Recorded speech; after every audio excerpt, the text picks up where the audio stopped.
every step we take in the direction of fairness and justice, equality, and opportunity, that hope spreads. It starts rippling. It enters into each of us. We get a sense of what is possible. And we remind ourselves of those better angels of our nature. It's up to you. Let's make history happen right here in Florida. It's so positive, it's jarring. It was the Obama show in Miami today. No Democrat does it quite like the 44th president. He was stumping for Bill Nelson and Andrew Gillum, who's now ahead of his Republican opponent in the race for governor by almost 3 points in the polling average. But if you were watching that rally this afternoon, you probably noticed the regular interruptions by protesters. Instead of using that classic Trump rhetoric, "I'd like to punch him in the face," here's how Obama handled it. This is what I look forward to, is having a few hecklers to get me back in the mood. It's like I enjoy that. You always got to have a few in order to know that you're on the campaign trail. It tells you something interesting. That even the folks who are in charge are still mad. Because they're getting ginned up to be mad. That's the mindset. So you want somebody who's actually going to work for working people? Andrew Gillum, somebody who's going to work for working people. Joining our conversation, Elise Jordan, former aide in the George W. Bush White House and State Department, now an MSNBC analyst, and it's not in here, but the host of Words Matter, the best podcast in America. So first of all, I watched all of Oprah's events yesterday. I watched all of Obama. Oprah has become Obama, and Obama has become Oprah. But they are really undeterred by Trump's negative. They are embodying Michelle Obama's when they go low, we go high. But the difference between 16 and 18 seems to be they want that to translate to big victories. Well, Oprah yesterday just really blew my mind in how she was so inspirational, and she was urging everyone to be part of something that's bigger than themselves. It's bigger than their day-to-day sacrifice. That's about our ancestors' sacrifice, about their ancestors' sacrifice. And that's something you just never see in Donald Trump's rhetoric. It's not ever about serving your country, about what you can give. It's always about him. Exactly. So I think that's why it's refreshing to hear a message that's about what you can do for other people, what you can do for your country, and make yourself better in the process, too. The other thing that's remarkable about Obama, seeing sort of each party's best surrogates on the stump, is if you've won twice, like Obama has, you're really good at this, and you are made better by the hecklers. I mean, I watched that speech, and his whole vibe changed after he got heckled. He said, "You want to fight? I got fight. I've still got fight in me." He would always talk about how he'd be a game night player. Yeah. He waited for the lights to go on for him to really step into his game, and in this case, it was the hecklers.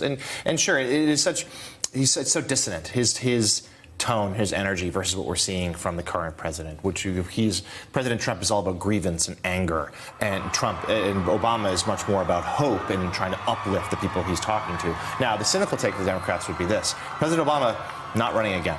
Oprah Winfrey, at least not now, is not a candidate. They don't seem to have a current political figure who could run for office, run for president in a couple of years, who possesses that type of same charisma and energy that we just saw there. You laughed out loud when we were playing that clip. Talk about that. Well, no, I haven't. It's not only aberration from what we're seeing, from this president, but it's also not representative of what we're seeing on the stump from Democrats. It's a really different tone. I mean, Avenatti's not giving that speech. He's saying, not only will I lock up Trump, I'll bring my own handcuffs, right? So we are seeing on the left, Eric Holder, when they go low, we'll kick them. Hillary, we can't be civil. There is an energy on the left for, we're sick of this unity crap. We're sick of the hope and change. We want blood.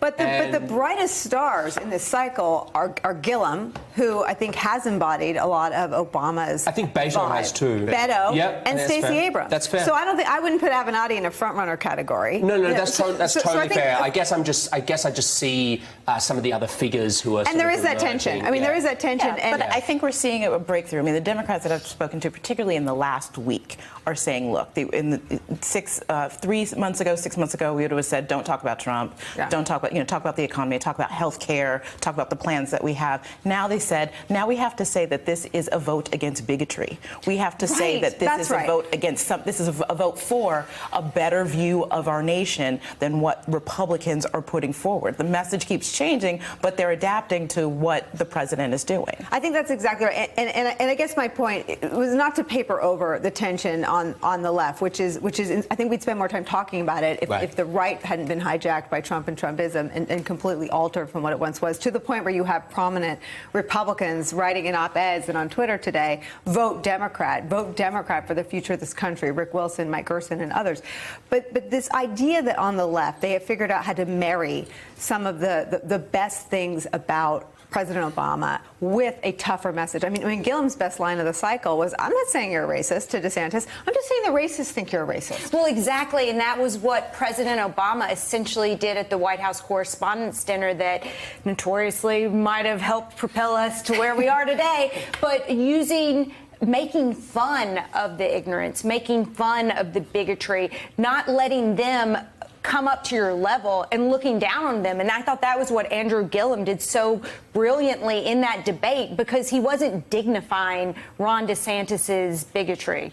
And there's no one that sort of embodies Trump that's running, I don't think, in a House race, a Senate race, or a gubernatorial race more than DeSantis. Let me read something that Eugene Scott wrote about Gillum. Gillum is one of the Democrats running who is viewed as a successor to former President Barack Obama's legacy. And Obama's visit Friday to Miami to campaign for Gillum seems to confirm that. A Gillum win would be a coup for Democrats in a state that went for Trump. It is clear, perhaps obvious to Trump, that Gillum could do great harm to Trump's agenda in Florida, an important stronghold in the South. If in the midterms the president loses those Florida independents who voted for him, he might not get them back in 2020. And if this goes beyond Florida, Gillum could be a leader in the region's rejection of Trumpism in favor of a worldview that includes many of the people Trump appears to want to exclude. When was the last time a Democrat was elected in Florida? I mean, it was Jeb and then Rick Scott, right? And certainly Florida is very important to this president. He refers to himself sometimes as like a Florida resident, that he spends part of his year there because of Mar-a-Lago. Right. And he also knows how central Florida was, essential Florida was to his 2016 victory. Yeah. And that was the place where those of us on the campaign trail would see some of that energy in those last weeks, where you sort of to think, like, wait a minute, he's got a real shot. There's the red hats, if you will, coming out to these rallies. And, people, I remember last week or so of the campaign, a colleague of mine was with Hillary in Miami, I believe, and there's like 300 people there. And I was with Trump in Tampa, and there's 15,000. And that was one of those places where you could see the groundswell of energy. And he knows that he needs it there too, particularly with polls suggesting he's slipping a little bit in the Midwest. Florida becomes that much more important for his re-election campaign. And this would be because, as you said, DeSantis is sort of a Trump light, that he would take this loss very personally if that were to happen. He's been there campaigning, and he's going to campaign in the Georgia gubernatorial race too. Stacey Abrams, I think, essentially tied, maybe 1 point behind. How much skin in the game does Trump think he has in the results Tuesday night? A lot. And particularly for those candidates, as Jonathan mentioned, that he's invested himself in and boasted about having boosted them up. So DeSantis is a good example. Kemp, you call him a loser Wednesday if he loses. I mean, what's he gonna do? He'll find something. But I think what he's doing already is sort of picking his targets and he's kind of already doing that. Hedging. Like, I don't think you're going to see Trump, wrap his arms around Morrissey, in the last few days. I think that's sort of, he's cut him loose. Ohio, they're not there for the Senate race. They're there, again, that's a gubernatorial visit. That's so they can lock that in as a political operation for 2020. So some of these decisions are very much looking to 2020. Hey there, I'm Chris Hayes from MSNBC. Thanks for watching MSNBC on YouTube. If you want to keep up to date with the videos we're putting out, you can click subscribe just below me, or click over on this list to see lots of other great videos.